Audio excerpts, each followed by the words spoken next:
The first Dharma talk. Siddhartha Gautama was 29 years old when he left his family to search for a way to end his and others' suffering.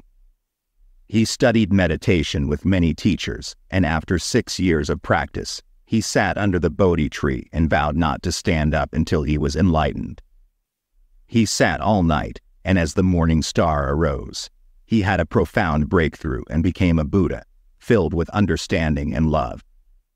The Buddha spent the next 49 days enjoying the peace of his realization.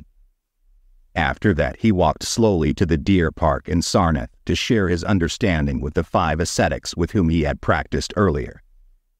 When the 5 men saw him coming, they felt uneasy. Siddhartha had abandoned them, they thought. But he looked so radiant that they could not resist welcoming him.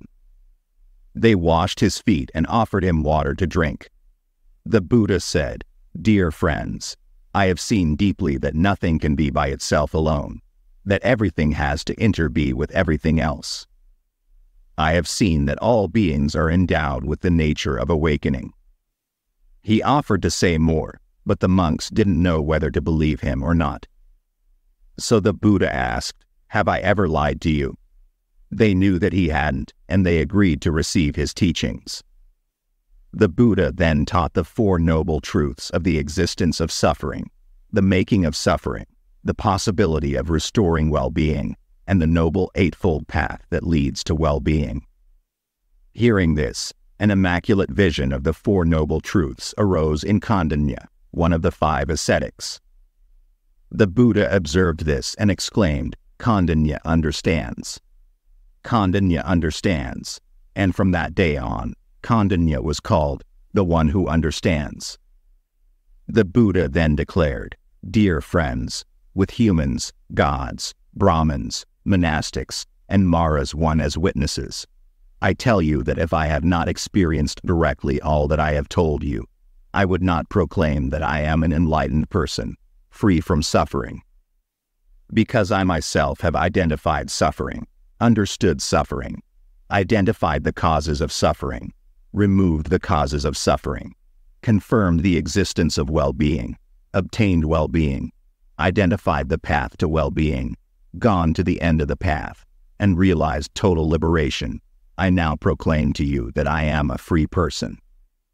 At that moment the earth shook, and the voices of the gods, humans, and other living beings throughout the cosmos said that on the planet Earth, an enlightened person had been born and had put into motion the wheel of the Dharma, the way of understanding and love. This teaching is recorded in the discourse on turning the wheel of the Dharma, Dhamma Kaka Pavatana Sutta. Point 2. Since then, 2,600 years have passed, and the wheel of the Dharma continues to turn.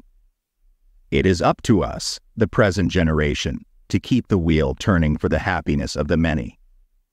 3 points characterize this sutra. The first is the teaching of the middle way. The Buddha wanted his 5 friends to be free from the idea that austerity is the only correct practice. He had learned firsthand that if you destroy your health, you have no energy left to realize the path.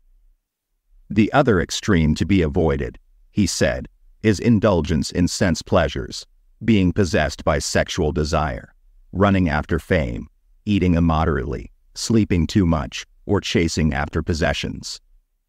The second point is the teaching of the 4 noble truths.